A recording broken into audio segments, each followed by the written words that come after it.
nuestro temario, platicábamos sobre esta lámina que fue la última que nos quedamos el lunes, la sesión anterior, y que les compartí dos documentos, lo dicho, uno que es la zonificación geológico-geotécnica del Valle de Puebla, publicado en 1998, y el otro, que es un artículo técnico también, publicado en 2016, que habla sobre la zonificación.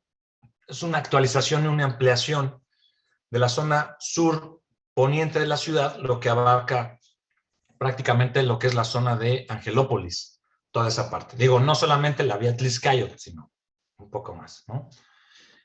Confiado en que ya han tenido oportunidad de revisar esa información, pues vamos entonces a avanzar y a ir platicando conforme se vaya presentando.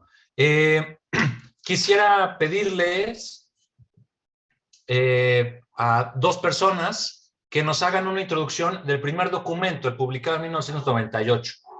¿Quién nos puede compartir esa introducción de ese documento?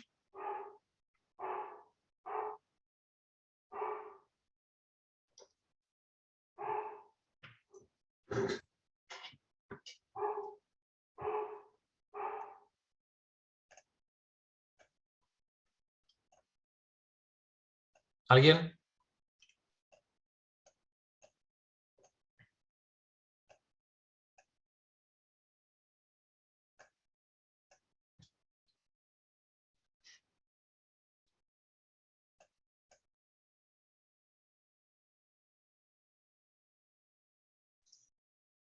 Yo podría hablar, pero del segundo documento.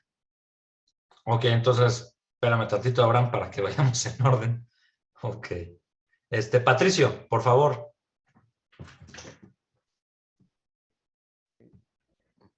Buenos días, ingeniero. Hola, buenos días. Bueno, en ese estudio, más bien en ese documento se menciona que se realizaron 400 estudios en un transcurso de 14 años. Se encontraron afloramientos de rocas ígneas y sedimentarias con depósitos de suelos tobáceos, aluviales y lacustres. Igualmente hay 3 fallas geológicas primarias que atraviesan el municipio, así como 2 fallas secundarias. Bueno, también menciona la parte de zonificación sísmica. Se clasifica en 2 zonas. Zona A, que es terreno firme, y zona B, que es terreno intermedio. Para la exploración del subsuelo se utilizaron sondeos, así, o sea, como pruebas de penetración estándar, pozos de cielo abierto. También se cuenta con información de estaciones piezométricas. También se dieron, bueno, exploración geosísmica. Y bueno, menciona que todos estos materiales obtenidos de los sondeos se llevaron al laboratorio para su correspondiente ensayo. Claro. Asimismo, mencionaba que existen 8 unidades estratigráficas. La unidad 1 son depósitos eólicos de origen volcánico. La 2 son depósitos aluvio, palustre, lacustre. La tercera son depósitos hidrotermales, principalmente en la zona de Agua Azul y Rancho Colorado. También arcillas expansivas, depósitos aluviales, calizas, basaltos y andesitas, así como escorias basálticas. Pero principalmente se destaca la presencia en la mayoría de suelos tobáceos o tepetates. Ok. Bien, gracias, Patricio. Diego Bonilla, por favor.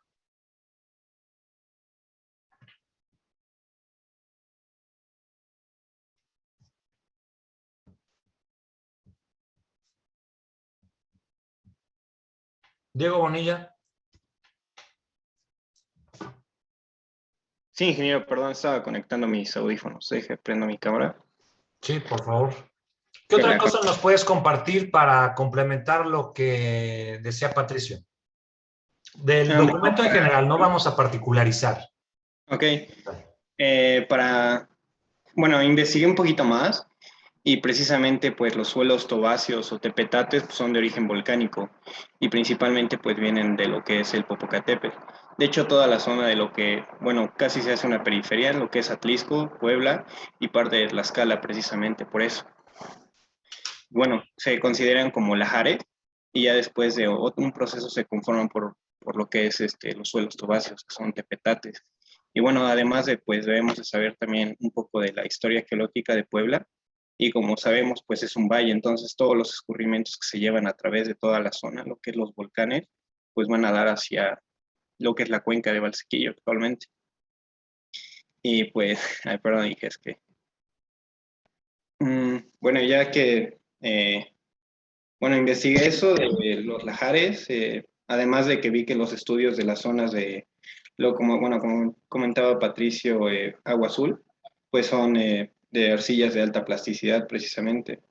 Y bueno, como comentaba igual, y había escuchado que cuando construyeron el CIS, pues encontraron suelos pues de muy alta plasticidad y tuvieron que estabilizarlo. Ok, Entonces, pues esto nos confirma precisamente lo que es la zona geotécnica, la zonificación que está dividida en Puebla. Además de que también cuenta con muchos estratos, bueno, de travertinos, y en la zona sur, en lo que es Valsequillo, pues también bueno, no me acuerdo ahorita el nombre del pueblito, pero también se encuentran rocas metamórficas y rocas ígneas. Entonces, pues en sí, Puebla tiene una gran diversidad en zonificaciones de diferentes estratos. Por ejemplo, en la zona de La Paz también se encuentra mucha zona de travertinos y cuerpos cavernosos.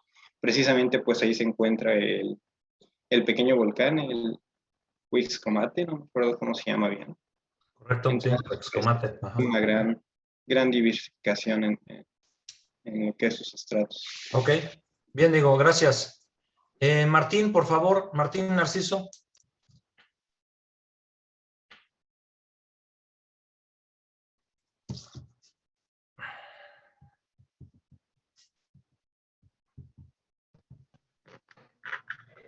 ¿Qué tal, Inge? Buenos días, ¿me Hola, escuchan? buenos días. Martín, si nos puedes comentar ahora del segundo documento.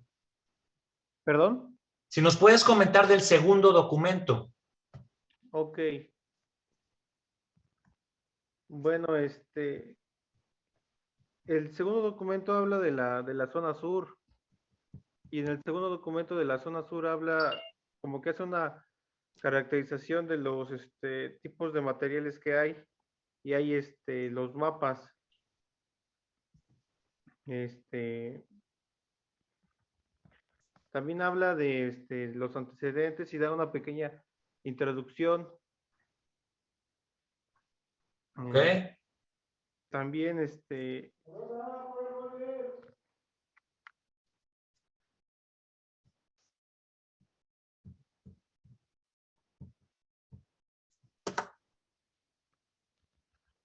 y bueno, ok, bien. Alguien había comentado que quería opinar sobre ese, Abraham, ¿no?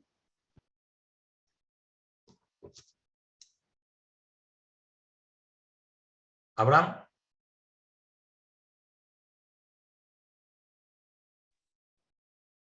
Sin que, nada más que me empezó a fallar mi compu, disculpe. Está bien. Pues lo que yo entendí en el documento es que como a manera de introducción es un trabajo de amplificación, de ampliación al documento que ya había de 1998 del doctor Somoza. Y bueno, lo que me llamó la atención es que el transcurso de 1998 a 1996 hubo una pequeña, una pequeña propuesta de microzonificación por parte del gobierno, ¿no?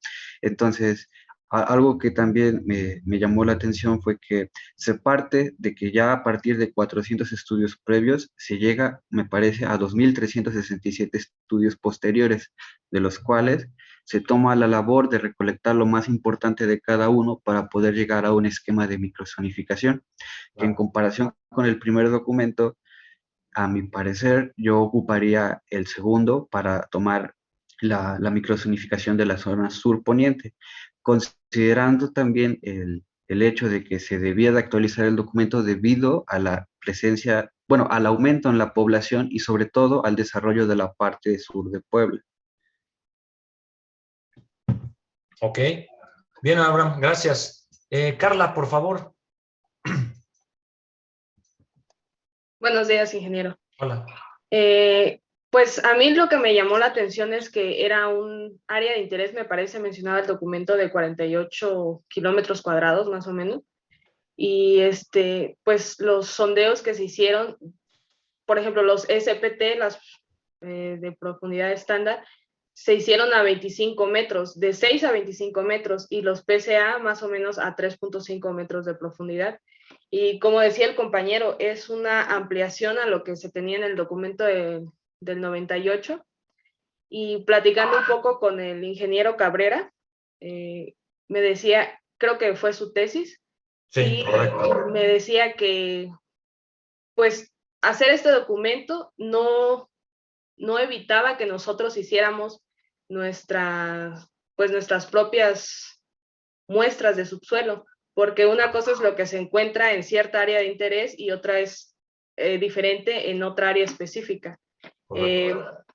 También mencionaba que en el río Atoyac, creo, pues es lógico que a sus alrededores se encuentren suelos lacustres, de depósitos lacustres, y pues eso sería todo de mi parte. Ok, bien, gracias, Carla. Paulina, habías levantado la mano, no sé si vayas a opinar o ya te arrepentiste.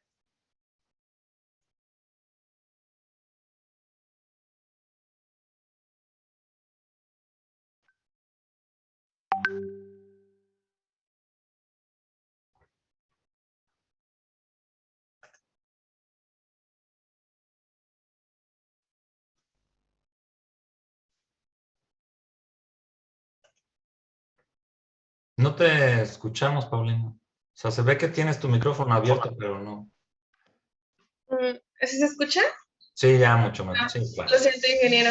No, está bien. Lo que comentaba es que principalmente este documento, como se habían mencionado mis otros compañeros, se realizó como una ampliación de otros documentos de zonificación que ya se tenían, en el que principalmente se desarrolló debido a la creciente explosión demográfica que que se presentó hacia el sur de la ciudad. De este modo también cabe resaltar que se priorizó o se relacionó la alta actividad sísmica y pues la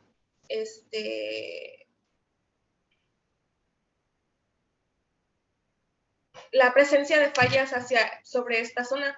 También menciona que se realizaron alrededor de 2.500 sondeos, de los que pues fue importante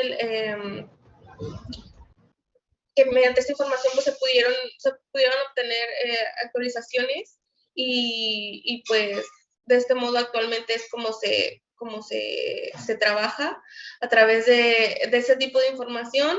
Y pues también menciona que se ponen sobre todo con el uso de tecnología.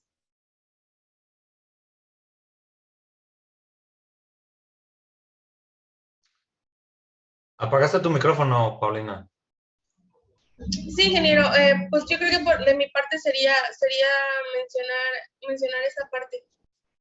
Ok, bien, gracias. Saúl, por favor. Claro, Inge. También me gustaría mencionar que la explosión demográfica fue alrededor del 33% y que además de las diferentes tipos de arcillas de diferente grado de expansión, también se encuentran mantos de travertino y en su mayoría de estas arcillas, algo así como el 63%, son arcillas arenosas de alta plasticidad, me parece. Ok. Y bueno, eso sería todo. Ok, bien, gracias, Saúl. Víctor, por favor.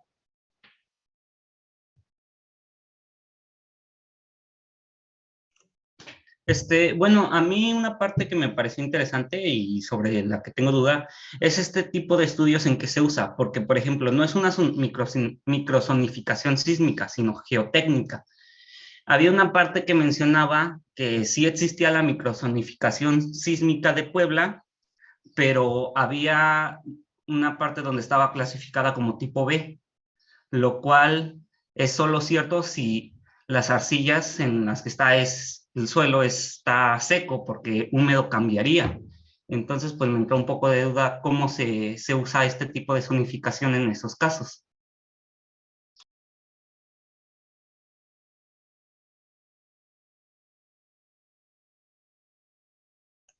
Bien, nada más o sea, para platicar respecto de ello, Víctor. Supongo te refieres a la zonificación que marca el primer documento de 1998, la zonificación sísmica, la microzonificación sísmica, ¿cierto?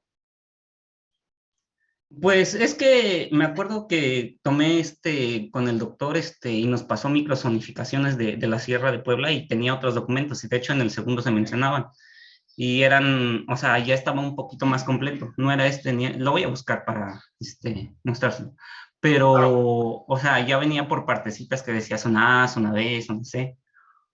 Y sí, la parte introductoria que tiene el primer documento sobre microzonificación, eso data, creo que del 94, del 92.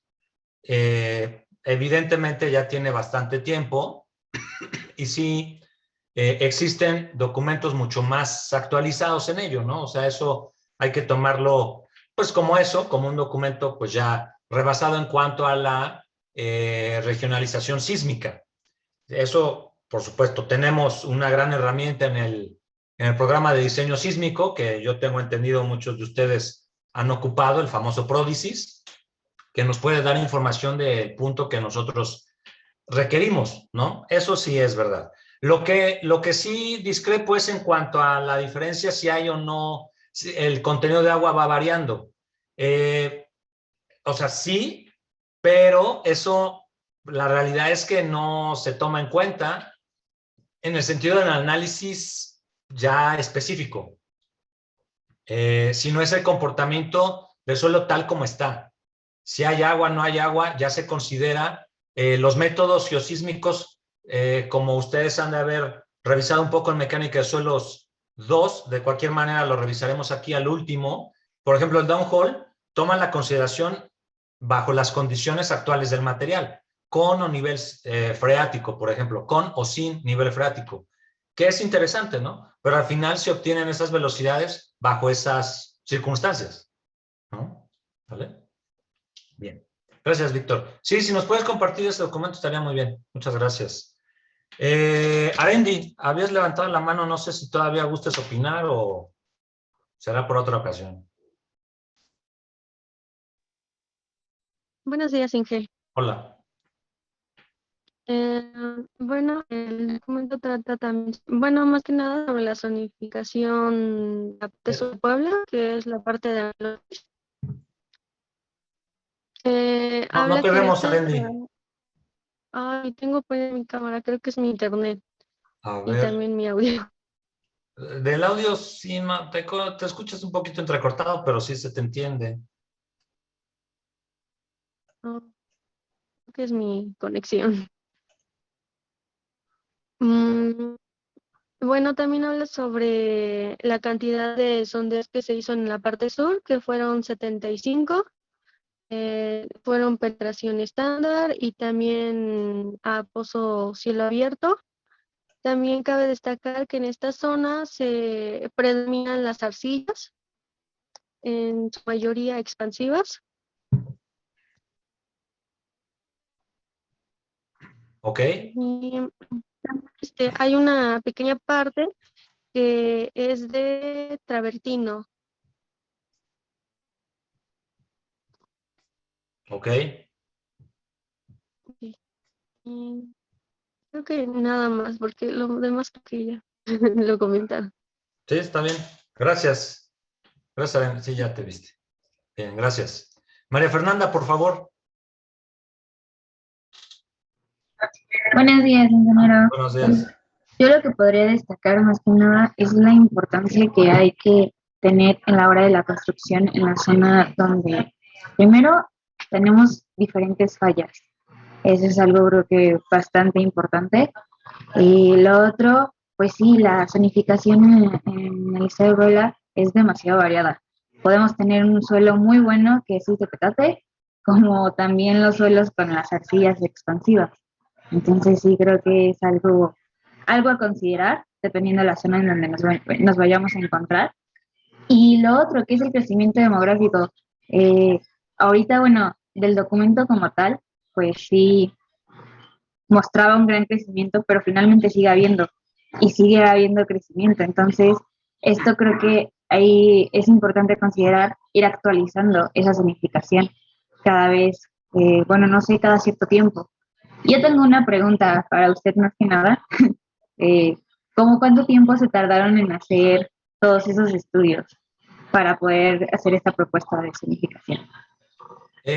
Como bien comentaba, creo que fue Carla, ¿no? Que había tenido oportunidad de platicar con el ingeniero Julio. Este trabajo, que lo vemos muy sintetizado en el artículo técnico, es consecuencia del trabajo de tesis de posgrado que hizo el maestro Julio Misraim. Muchos de ustedes lo ubican muy bien. Él estudió el posgrado en la Facultad de Ingeniería de la UAP, por supuesto, y bueno, fue su trabajo de tesis. La realidad es que, pues sí, se llevó alrededor, yo creo que un poco, el año, ¿no? El año en hacer todo el análisis. El primer obstáculo, por decirlo así, fue la recabación de la información. Vale la pena comentar que la gran mayoría de la información viene de la misma empresa que publicó en 1998. El documento técnico del 98, esos 450 estudios que plantea la introducción, que apuesto que fueron más, pero en fin, vienen de una sola empresa, poblana, local, que hoy todavía trabaja, ¿no? O sea, y entonces el ingeniero Julio, pues prácticamente junto con los asesores, la maestra Araceli Aguilar, un servidor, pues se empieza a generar el proyecto y la buena relación con esta empresa para recabar información. No nada más es recabarla, sino es analizarla, es ordenarla, es interpretarla. Eso llevó todo el proyecto de tesis, ¿no? De su tesis. Como consecuencia, por decirlo así, se presenta este artículo técnico en la Reunión Nacional de Ingeniería Geotécnica en 2016 y bueno, es el que yo les comparto. Digamos que es la versión súper recontra resumida, pues. Son, no recuerdo cuántas páginas, creo que 14, junto con mapitas. Pero bueno, la realidad es que la tesis la pueden consultar en la página de la biblioteca de la UAP, es pública, o sea, ustedes pueden sin ningún problema consultar, digamos que el análisis grande, pues completo, ¿no? Bueno, ahora, todos estos estudios, María Fernanda, que creo que esa es tu pregunta puntual, pues, o sea, sí o sea, sí se llevó, estos 2.300, 2.500 estudios se llevaron a lo largo de la historia de la empresa. La empresa es fundada en 1984, para que vayan haciendo cuentas, ya cumplirá casi 40 años. Y la realidad es que los dueños de la empresa siempre han sido muy abiertos a la interacción con las universidades en general. Tienen un proyecto de microzonificación sísmica con UPAEP, por ejemplo, en el que en algún momento tuve oportunidad de participar, y estas de zonificación.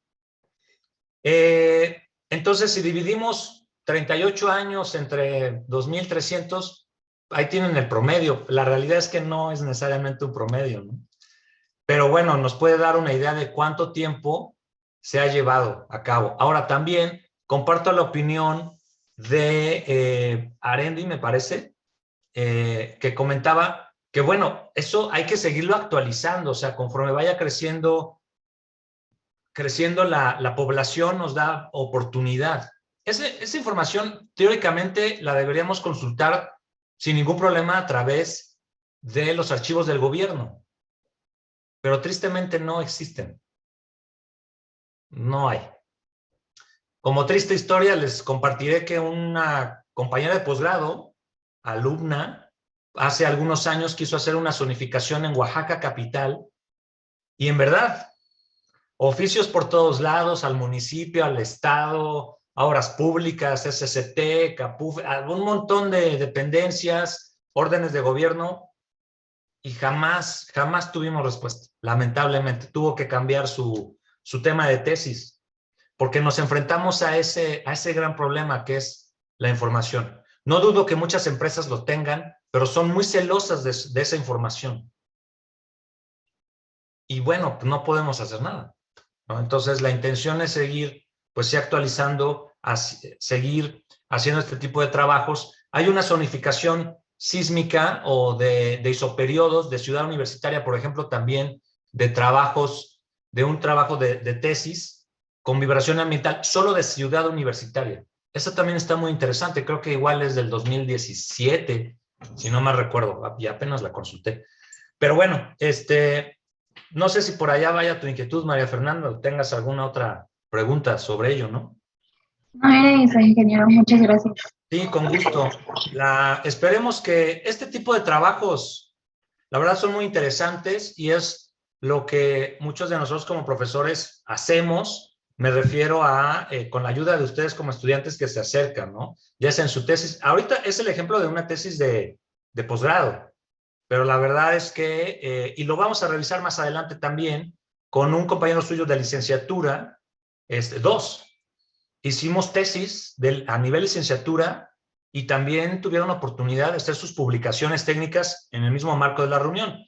Esta reunión del 2016 también fue un chico de licenciatura para platicar sobre la zonificación del RQD, que eso lo vamos a ver más adelante, se las compartiré más adelante también, ¿no? También interesante. Y es a nivel licenciatura y no demerita, para nada, ¿no? Muy buenos trabajos por parte de sus compañeros que son quienes pues la sufren. Bien, gracias María Fernanda, a ti. Juan Pablo, por favor.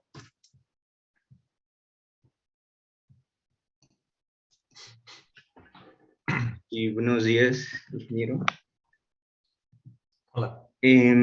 Pues solo quisiera hacer un comentario Claro. y también complementando con lo que han comentado mis compañeros sobre la parte de sismicidad del primer documento y también con la del segundo documento, en la que se contrasta un poco la información con la obtenida en la de con la de Ruiz en la de 1993, en donde se clasifican los depósitos eólicos de origen volcánico en la zona B e intermedia.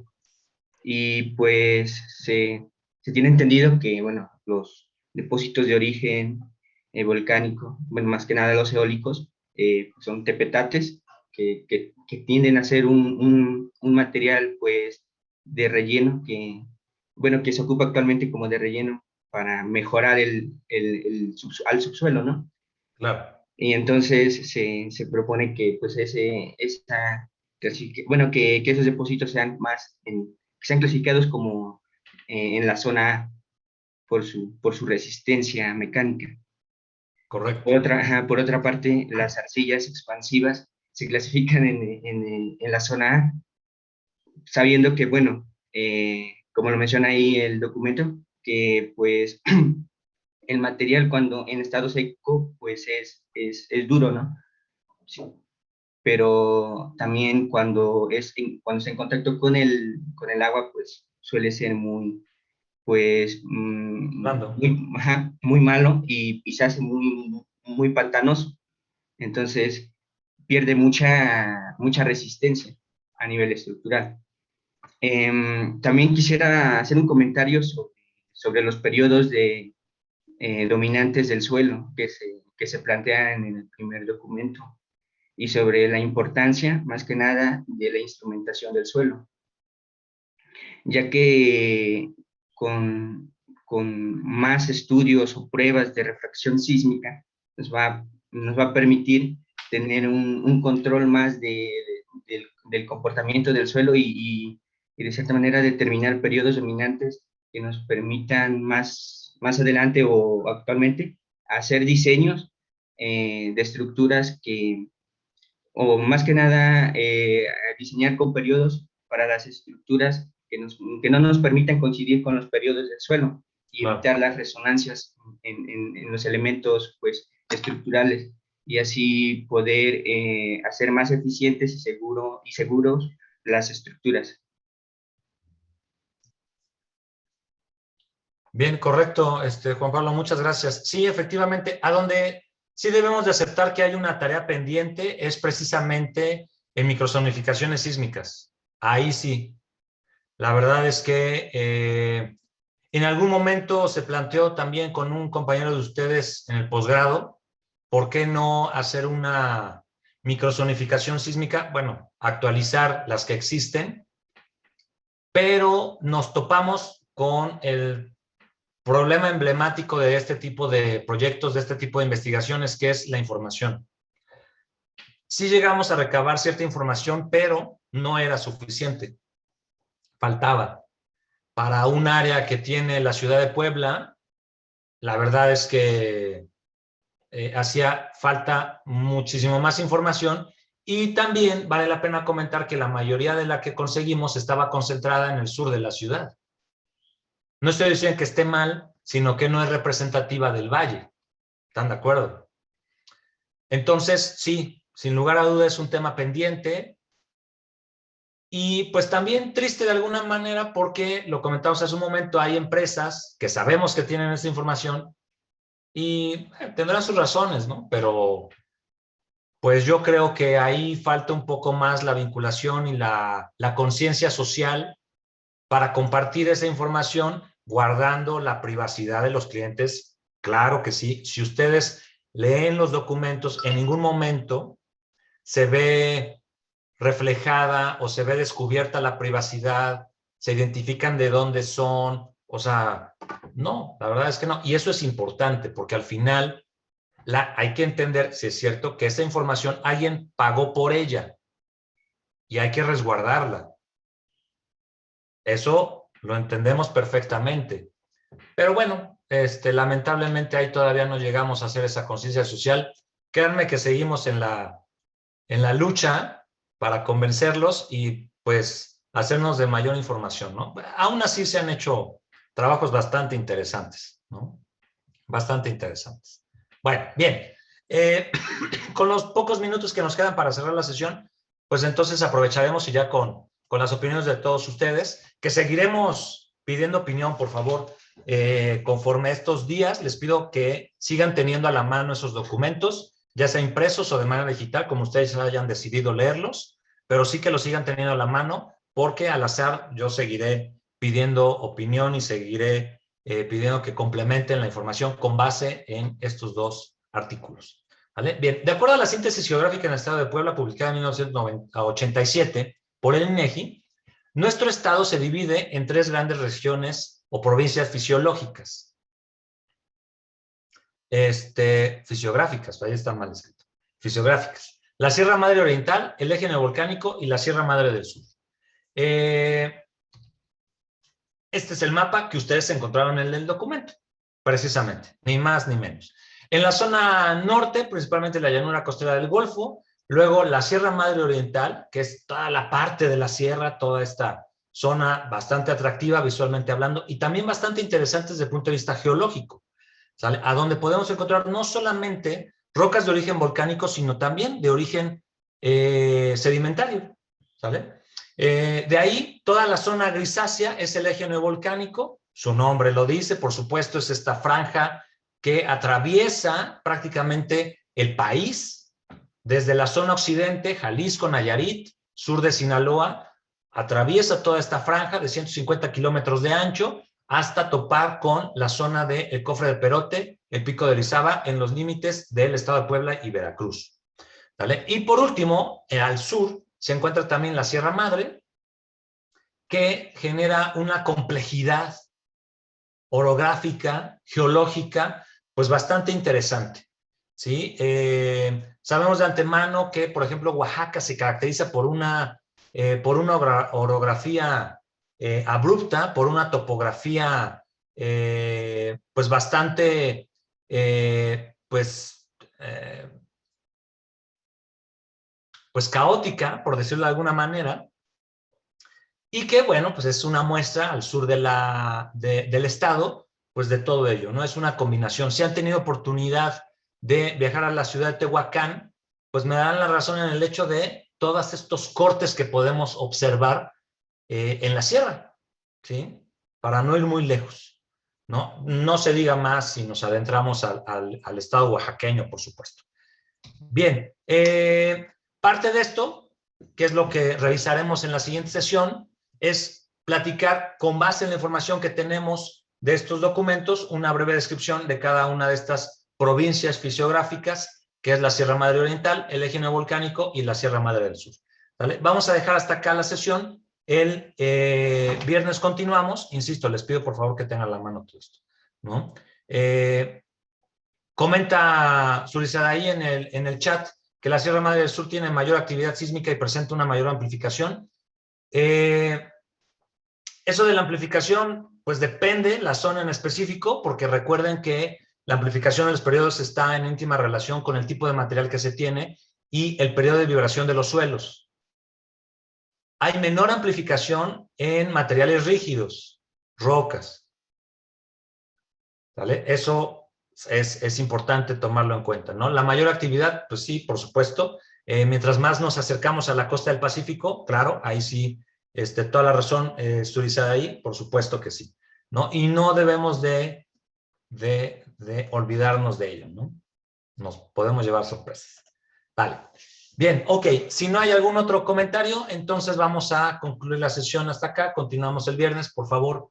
Insisto, tengan a la mano todo esto y sigan repasando, por favor, sus apuntes de geología, suelos 1 y suelos 2. Si no hay algún otro comentario, algo que quieran opinar al respecto. Ingeniero, buenos días. Yo tengo una pregunta, pero no es de la clase, es con respecto al servicio social. Uy, cosas tristes. Sí, dime. ¿Qué pasó? Es que me parece que usted es mi tutor en el servicio social. Sí. Y quería preguntarle que si es que me falta entregar algún documento o algo, porque me comentaba el ingeniero